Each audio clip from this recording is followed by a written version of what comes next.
ఓం అస్మద్గురుభ్యో నమ. శ్రీమతే రామానుజాయ నమ. నేటి మంచి మాట. ఈరోజు 3 రోజుల పండుగైన సంక్రాంతి పండుగ గురించి తెలుసుకుందాం. భారతీయ సంస్కృతిలో పండుగలకు ఎంతో విశిష్టత ఉంది. ప్రతి పండుగ ప్రకృతితో ఏకమవుతూ శాస్త్రీయతతో ముడిపడి ఉంటుంది. ఆయా రోజుల్లో మనం చేసే పనుల వెనుక ఏదో పరమార్థం దాగి ఉంటుంది. ఉదాహరణకి బతుకమ్మ అంటే నీటి శుద్ధి, దీపావళికి వాతావరణంలోని హానికారక బ్యాక్టీరియాలను చంపడం. అలాగే సంక్రాంతిని రైతుల పండుగగా భావిస్తారు. పల్లెలలోని సిరిధాన్యాలతో తొలతూగుతూ పశుపక్షాదులతో కలకల్లాడుతూ ఉంటే 3 రోజుల పాటు ఊరు వాడ కలిసి జరుపుకునే వసంతైన వేడుక. మరి దీని వెనుక ఉన్న అసలైన కథ ఏమిటి? సంక్రాంతి వేళ ఆచరించే సాంప్రదాయాల వెనుక ఉన్న నమ్మకాలు, శాస్త్రీయత ఏంటో చూద్దాం. సంక్రాంతి లేక సంక్రమణం అంటే చేరుట అని అర్థం. సూర్యుడు మకర రాశిలోకి ప్రవేశించే కాలమే మకర సంక్రమణం. దీనినే సంక్రాంతి పండుగగా వ్యవహరిస్తారు. మకర సంక్రమణం నుండి ఉత్తరాయణ పుణ్యకాలం ప్రారంభం అవుతుంది. 12 నెలల సంవత్సర కాలంలో 6 నెలల దక్షిణాయనం దేవతలకు ఒక రాత్రి, 6 నెలలు ఉత్తరాయణం దేవతలకు ఒక పగలు.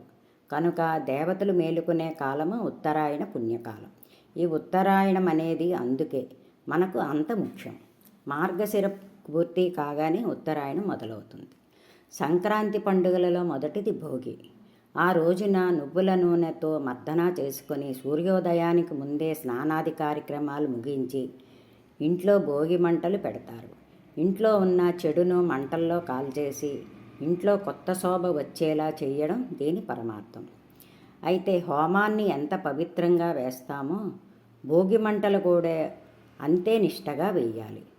భోగి మంటల్లో పాత వస్తువులతో పాటు ఆవు పిడకలను కూడా వేసి కాల్చితే పర్యావరణంలోని హానికారక బ్యాక్టీరియా చనిపోయి ఆక్సిజన్ లెవెల్స్ పెరుగుతాయని నమ్మకం.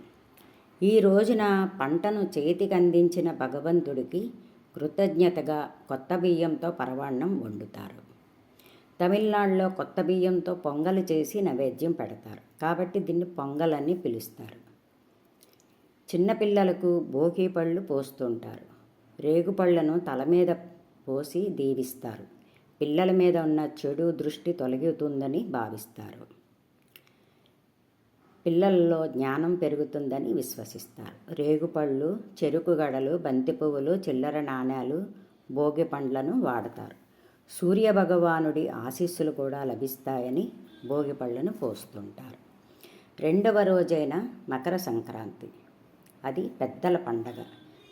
పితృదేవతలకు తర్పణాలు ఇవ్వడం, పెద్దల పేరు చెప్పుకొని దానాలు ఇవ్వడం, పిండి వంటలతో, రంగవల్లులతో, గొబ్బెమ్మలతో పాటు ఆకాశంలో ఎగిరే గాలిపటాలతో పండగ శోభ తొణికిసలాడుతుంది. ఈ పండగ రోజు బొమ్మల కొలువు ఎవరైతే పెడతారో వాళ్ళ ఇంట సరస్వతీదేవి ఉంటుందని అంటారు. ఈ పండుగను ప్రకృతిలోని ప్రతి జీవి మరో జీవితో సంతోషం పంచుకునే వేడుక అని చెప్పవచ్చు. ఇంటి నిండా ధాన్యంతో ఉంటుంది కాబట్టి హరిదాసులకు భుక్తి దొరుకుతుంది. 3వ రోజైన కనుమ నాడు సిరిధాన్యాలతో తమ ఇళ్ళు కలకల్లాడడానికి కారణమైన గోవులను ప్రత్యేకంగా పూజిస్తుంటారు. వాటికి స్నానం చేయించి ప్రత్యేకంగా అలంకరిస్తారు. ఇలా ప్రకృతికి దగ్గరగా జరుపుకునే పండుగ సంక్రాంతి. మన దేశంలో ఒక్కో పండుగను ఒక్కో ప్రాంతంలో జరుపుకుంటారు. కానీ సంక్రాంతిని మాత్రం దేశవ్యాప్తంగా జరుపుకుంటారు. సర్వే జనా సుఖినో భవంతు.